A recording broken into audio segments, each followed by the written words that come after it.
स्वागत है आपका गार की क्लासेस पे। मेरा नाम है अंकित शर्मा और आज के इस वीडियो में हम बात करेंगे कैपिटल रिसिप्ट्स के बारे में, उनके मीनिंग और टाइप्स के ऊपर।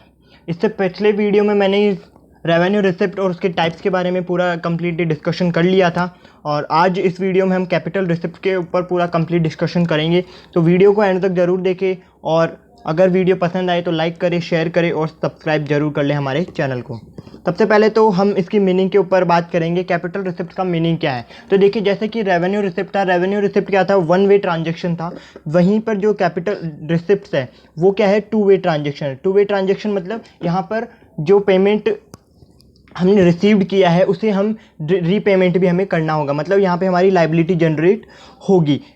ओके जो जैसे हाँ किसी सरकार ने किसी से लोन ले लिया या फिर आईएमएफ से लोन ले लिया तो वो लाइबिलिटी जनरेट हो गई है और अब उसे वो रिटर्न करना होगा। तो अगर हमें मिलता ही और हमें चुकाना ना पड़ता तो वो वन वे ट्रांजैक्शन हो जाता, लेकिन हमें यहाँ पर क्या है, उसका इंटरेस्ट पेमेंट करना होगा और उसे जो प्रिंसिपल अमाउंट है उसको भी रीपेड करना होगा। तो वो क्या हो जाएगा, हमारा टू वे ट्रांजैक्शन हो जाएगा। टू वे ट्रांजैक्शन से यहाँ पे सिंपली आप समझ लीजिए कि लाइबिलिटी जहाँ जनरेट हो रही है वहाँ पे टू वे ट्रांजैक्शन हो जाएगा।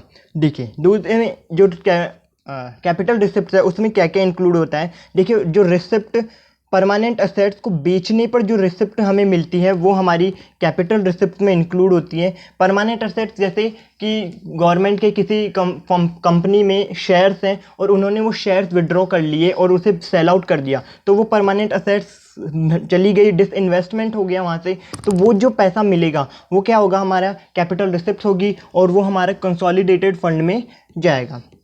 इसके बाद में recovery of loan givens to other, अगर गवर्नमेंट ने, सेंट्रल गवर्नमेंट ने किसी स्टेट को या फिर किसी यूनियन टेरिटरीज को लोन दिया हुआ है और अगर उसका रीपेमेंट हो रहा है तो वो जो है वो भी हमारा कैपिटल रिसिप्ट में आएगा, राइट। और इसके बाद में अगर गवर्नमेंट ने फ्रेश लोन लिया है, किसी भी मतलब इंटरनल लोन ले लिया, आरबीआई से ले लिया या फिर किसी भी एजेंसी से, जैसे बाहर की वर्ल्ड बैंक से ले लिया, आईएमएफ से ले लिया, एशियन डेवलपमेंट बैंक, इनसे ले लिया, तो वो जो लोन लिया गया है वो भी क्या है, हमारा कैपिटल रिसिप्ट में इंक्लूड होगा।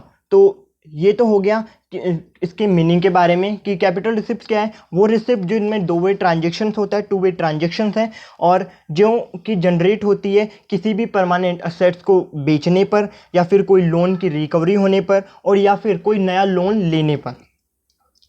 तो अब हम कैपिटल रिसिप्ट्स की टाइप्स के ऊपर डिस्कस करेंगे।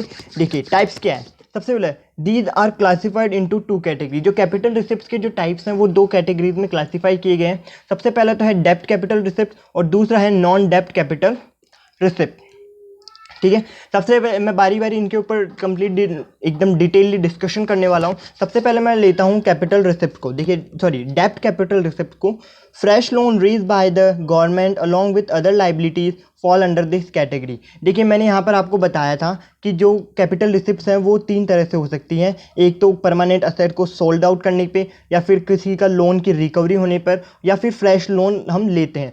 तो जो डेब्ट कैपिटल रिसिप्ट्स हैं उसमें हमारा जो फ्रेश लोन है वो सारे जो चीज़ें हैं वो इंक्लूड होती है। अगर हमने किसी से भी फ्रेश लोन लिया है, अभी करंट में लोन लिया है, तो वो क्या हो जाती है, हमारी डेब्ट कैपिटल रिसिप्ट आ जाती है। डेब्ट कैपिटल रिसिप्ट का मतलब हो गया यहाँ पे लाइबिलिटी जनरेट हो रही है, ओके जहाँ पे लाइबिलिटी जनरेट हो, जो कि डेब्ट का मतलब होता है कि उधार लेना। तो अगर किसी से बैंक से हम कोई पैसा लेते हैं तो उधार की तरह आ जाएगा, तो वहाँ पे लाइबिलिटी जनरेट होगी। तो क्या फ्रेश लोन अगर हमने लिया है तो वो क्या हो जाएगी, हमारी डेब्ट कैपिटल रिसिप्ट में आएगा। इसके बजाय जो ऊपर वाली जो रिसिप्ट्स है, सॉरी एक सेकेंड,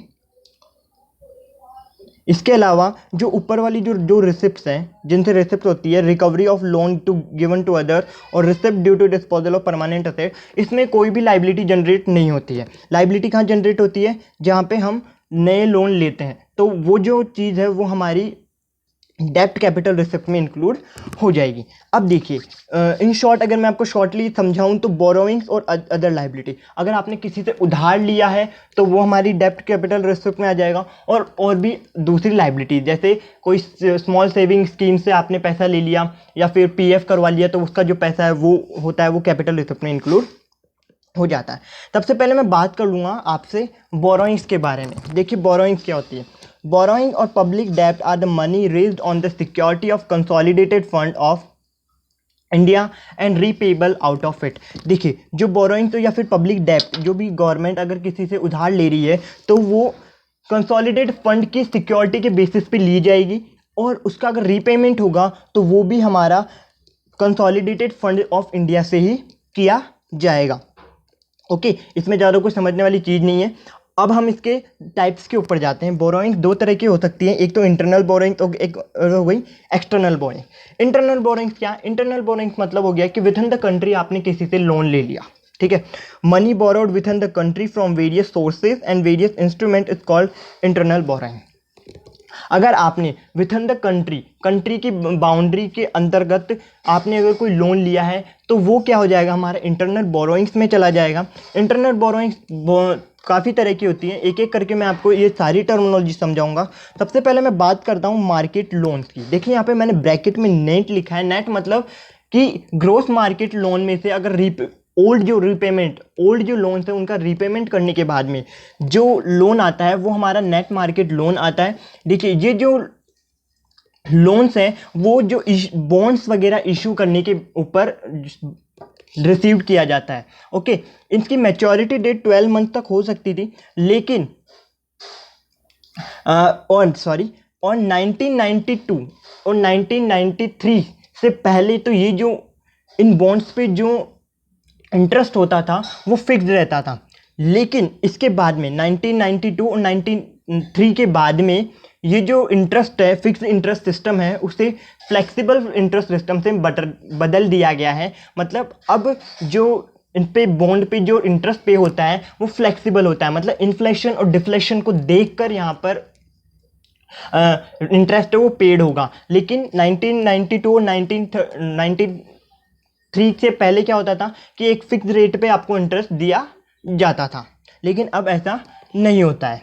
जो दूसरा पॉइंट है वो है treasury bill issue to RBI and bank. देखिए, ट्रेजरी बिल जो है वो सिक्योरिटी इशू करती है गवर्नमेंट ट्रेजरी से जो गवर्नमेंट है वो ट्रेजरी बिल इशू करती है। इनके बिहाफ पर जो गवर्नमेंट है वो शॉर्ट टर्म नेचर के जो लोन्स है वो लेती है। जनरली ये जो ट्रेजरी बिल्स हैं वो जीरो इंटरेस्ट या जीरो कूपन बेस्ड होते हैं। मतलब इनके ऊपर कोई इंटरेस्ट पेड नहीं करती है गवर्नमेंट, बल्कि ये क्या होते हैं, ये हैवी डिस्काउंट के ऊपर हमें प्रोवाइड किए जाते हैं। ये जो कूपन है वो हैवी डिस्काउंट के ऊपर प्रोवाइड किए जाते हैं, इसीलिए इनको जीरो कूपन बॉन्ड्स भी कहा जाता है। और अगर ये जो बॉन्ड्स है अगर आरबीआई ने या फिर किसी और बैंक ने ले लिए या फिर किसी और बैंक ने परचेज कर लिए तो वो क्या हो जाएगा, treasury bill issue to RBI and bank. Okay, अब अगला बात करते हैं हम फंडेड सिक्योरिटीज़ के बारे में। फंडेड सिक्योरिटीज़ क्या है? देखिए, शॉर्ट टर्म जो ट्रेजरी बिल्स है शॉर्ट टर्म, उनका पेमेंट थोड़ा लंबा खींचने के लिए, मतलब उसका पेमेंट जो शॉर्ट टर्म जो ट्रेजरी बिल्स होते हैं उनकी मैच्योरिटी डेट करीब 12 मंथ हो जाती है, तो उनको लंबा खींचने के लिए एक अलग चीज़ आ गई है, उसे बोलते हैं फंडेड सिक्योरिटीज़। ये एक तरह से ट्रेजरी बिल इशू किए जाते हैं, उसी से जो फंड है वो रिसीव किया जाता है। लेकिन इसमें क्या होता है कि जो मैच्योरिटी डेट है वो थोड़ी ज़्यादा होती है बजाय ट्रेजरी बिल्स से, ठीक है। और ये जो है वो नॉन मार्केटेबल रखे जाते हैं। नॉन मार्केटेबल मतलब कि इसे कोई तीसरी पार्टी को आप सोल्ड नहीं कर सकते। मतलब आपने गवर्नमेंट से खरीदा, अब आप गवर्नमेंट को ही सोल्ड कर सकते हो, किसी थर्ड पार्टी को आप इस चीज़ को सेल नहीं कर सकते। तो ये क्या होता है, ये नॉन मार्केटेबल रहते हैं, और कुछ कुछ होते हैं वो जो मार्केटेबल भी रहते हैं। ओके, अब बात करते हैं other special securities issued to RBI. ये क्या है? ये है कि फंड राइज किया गया है हमारे यहाँ से, ऑयल बॉन्ड्स होते हैं और फर्टिलाइजर बॉन्ड्स, इन सब के जो बॉन्ड्स हैं अगर गवर्नमेंट ने इशू किए हैं और ऐसे बॉन्ड्स को अगर आरबीआई ने परचेज कर लिया तो वो क्या हो जाएगा, हमारा other special securities issued to RBI के कैटेगरी में आ जाएगा। ये भी सिंपली एक तरह से जो ट्रेजरी बिल है उसी तरह से होता है, बॉन्ड की तरह है। इसमें क्या इंटरेस्ट पेमेंट किया जाता है, इंटरेस्ट का पेमेंट यहाँ पर करेंगे। अब अगला जो है इंटरनल बोरोइंग का मीन्स, एक दूसरा है 45th पॉइंट है वो है वेज एंड मीन्स एडवांसेस। देखिए, आपने ओवरड्राफ्ट फैसिलिटी का नाम सुना होगा, जो करंट होल्डर होते हैं कमर्शियल बैंक के उनको ये फैसिलिटी दी जाती है। उसी तरह से जो आरबीआई है वो गवर्नमेंट के बिहाफ पर पेमेंट भी करता है और पेमेंट रिसीव भी करता है। तो बाई चांस अगर कभी गवर्नमेंट का जो बैलेंस है, अकाउंट बैलेंस है, वो नेगेटिव जा रहा हुआ, तो जो आरबीआई है वो वे एंड मींस एडवांस की जो फैसिलिटी है वो गवर्नमेंट को प्रोवाइड कराता है। ये एक तरह से ओवरड्राफ्ट फैसिलिटी है, जिसमें क्या होता है कि आपके अकाउंट में अगर पैसा नहीं है तो भी आरबीआई अगर कोई आप पेमेंट कर रहे हो तो वो पेमेंट कर दिया जाता है। ठीक है, ये हो गया हमारा वे एंड मींस एडवांस से। अब हम बात करेंगे special floating and other loans के ऊपर। Special floating and other loans क्या है? देखिए, गवर्नमेंट क्या करती है, बहुत सारी स्कीम्स लॉन्च करती है ताकि लोग अपना पैसा गवर्नमेंट जो बैंक है उनके अंदर डिपॉजिट कराए। पोस्टल बैंक होते हैं गवर्नमेंट के, उनमें डिपॉजिट कराए। तो ऐसी कोई स्कीम आ गई कि आप अगर इस टाइम पे पैसा जमा कराइए, 5 साल बाद में आपको इतना पैसा मिलेगा, या फिर इंटरेस्ट आपको इतना हायर इंटरेस्ट प्रोवाइड कराती है। तो ये जो है वो है कि आप स्पेशल स्कीम देकर आप पैसा उधार ले रहे हो। तो ये जो सब चीज़ें होती हैं, स्पेशल स्कीम दे दिया आपने, तो वो सब चीज़ें हमारी special floating and other loans के अंदर आती है। ये जो स्कीम है वो 2001 और 2 के बीच जो सेशन है, मतलब जो फाइनेंशियल ईयर है, उसमें लॉन्च की गई थी।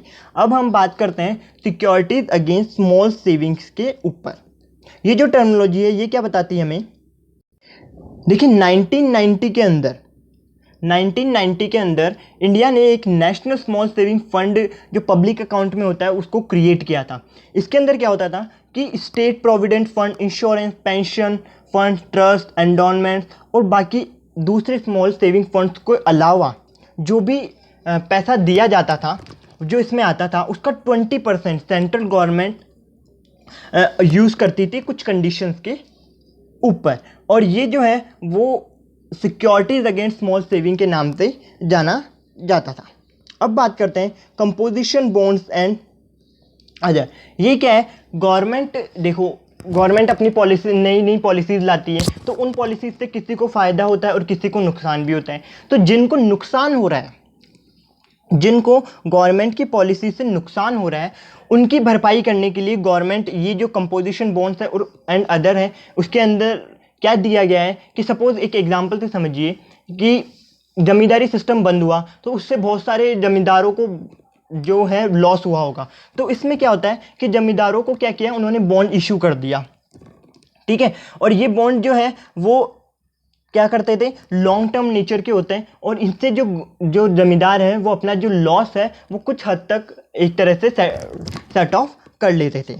ओके, तो ये तो बात होगी हमारे इंटरनल बोरोइंग्स के ऊपर। अब हम बात कर लेते हैं एक्सटर्नल बोरोइंग्स, जो कि क्या है, क्या इनमें क्या इंक्लूड है। देखिए, एक्सटर्नल बोरोइंग क्या होती है? देखो, इंटरनल बोरोइंग मतलब विद इन द कंट्री आपने कोई लोन लिया है तो वो इंटरनल बोरोइंग्स हो गई। एक्सटर्नल बोरोइंग क्या, आपने कंट्री से बाहर किसी और सोर्सेज या किसी और इंस्ट्रूमेंट से लोन ले लिया तो वो क्या हो जाएगी, हमारी external borrowing. Money borrowed outside the country from various sources and instrument is called external borrowing. जैसे आपने IMF से लोन ले लिया, वर्ल्ड बैंक से लोन ले लिया, तो वो सब क्या आ जाएगी, हमारी एक्सटर्नल बोरोइंग्स में आ जाएंगी। एक्सटर्नल बोरोइंग्स को 2 पार्ट में क्लासिफाइड किया गया, एक तो मल्टीलेटरल लोन्स और एक होता है बायलेटरल लोन। मल्टीलेटरल लोन्स क्या, देखो, वो लोन जो मल्टीलेटरल एजेंसी से रिसीव्ड किए जाते हैं वो मल्टीलेटरल लोन्स होते हैं। जैसे IMF हो गया, वर्ल्ड बैंक हो गया। ये इनसे क्या है, जो सिक्योरिटी इशू की जाती है वो क्या होती है, नॉन इंटरेस्ट बियरिंग और नॉन निगोटिएबल होती है। नॉन निगोटिएबल मतलब आप किसी थर्ड पार्टी को उसे सेल नहीं कर सकते, राइट। आप जो है, आपने जिससे बॉन्ड लिया है आप उसी को ही दोबारा उसे रीसेल कर सकते हो, किसी थर्ड पार्टी को आप वो सेल नहीं कर सकते। बायलैटरल लोन्स क्या, बायलैटरल लोन मतलब ऐसे लोन जो फॉरेन की गवर्नमेंट या फॉरेन की गवर्नमेंट बॉडी से लिए गए हों, राइट। जो IMF और वर्ल्ड बैंक है ये मल्टीलैटरल लोन से सबको लोन देती है, लेकिन फॉरेन की गवर्नमेंट से आपने लोन ले लिया, सपोज कीजिए इंडिया ने USA से लोन ले लिया, तो वो क्या आ जाएगा, हमारा बायलैटरल लोन के अंदर आएगा। ये जितना भी पैसा है वो हमारा सारा का सारा कंसोलिडेटेड फंड में जाता है। अब बात करते हैं हमारी अदर लाइबिलिटीज़ के ऊपर, राइट। डेब्ट कैपिटल रिसिप्ट के दूसरे पार्ट के ऊपर, जिसका जो पार्ट के नाम था वो है अदर लाइबिलिटीज़, जिसमें है स्मॉल सेविंग स्कीम और प्रोविडेंट फंड। देखो, स्मॉल सेविंग स्कीम क्या है, सिंपली गवर्नमेंट ने अलग अलग जो स्कीम चला दी यहाँ पर, जैसे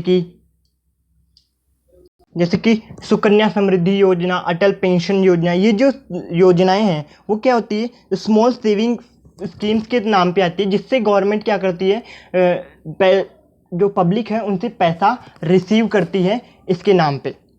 ओके, दूसरा हो गया प्रोविडेंट फंड। गवर्नमेंट ने पीएफ बनवा दिया, जो गवर्नमेंट एम्प्लॉयज़ हैं उनका पीएफ बनवा दिया, तो उससे भी क्या होता है, गवर्नमेंट जो पैसा और रिसीव्ड होता है वो हमारा अदर लाइबिलिटीज़ में आता है।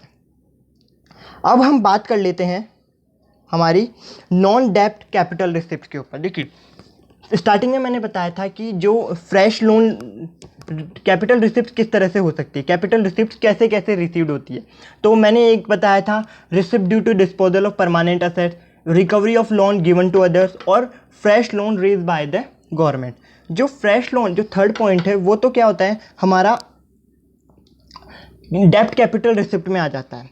लेकिन जो बाकी के जो 2 पॉइंट है, डिस्पोजल ऑफ परमानेंट असेट्स और recovery of loan given to other, ये जो है वो नॉन डेब्ट कैपिटल रिसिप्ट में आते हैं, जो कि इनमें जो लाइबिलिटी है वो जनरेट नहीं होती है। मतलब आपने किसी को पैसा दिया था, वो आपने रिसीव कर लिया, ठीक है, और आपके पास कोई एसेट थी वो आपने बेच दी, तो उससे कोई लाइबिलिटी जनरेट नहीं हुई। आपने किसी चीज़ के बदले, पैसे के बदले कोई चीज़ दे दी, तो ये यहाँ पे जो सेटलमेंट हो गया, कोई लाइबिलिटी का जनरेशन नहीं हो रहा है। क्या, amount receive by the government from disposal of its assets, अपनी असेट्स को बेचने पर जो अमाउंट रिसीव्ड होता है वो, और and recovery of loan given to others included in security. ये जो आपने किसी को लोन दे दिया वो रिसीव्ड हो गया, तो वो क्या होता है, वो इस कैटेगरी में आता है। देखिए, पब्लिक सेक्टर की असेट्स को छोड़कर बाकी जो असेट्स हैं बेचती है गवर्नमेंट, वो सब हमारा इसमें आ जाता है। ये जो पब्लिक सेक्टर एसेट्स को जब गवर्नमेंट बेचती है वो काय में चला जाता है, वो नेशनल इन्वेस्टमेंट फंड के अंदर जाता है। बाकी जो अमाउंट है, अगर आपने रिकवरी की है कोई लोन की, तो वो काय में आ जाएगा, वो कंसोलिडेटेड फंड में आएगा। तो आज हमने कैपिटल रिसिप्ट को भी कंप्लीट कर लिया है। इससे पहले वाले वीडियो में हमने रेवेन्यू रिसिप्ट को कंप्लीट कर लिया था। तो यहाँ पर जो रिसिप्ट्स हैं जो मैंने दोनों एक्सप्लेन कर दी है, अगर फिर भी कोई डाउट रहा हो तो प्लीज़ हमें कमेंट सेक्शन में बताएं। Thank you so much for watching our videos.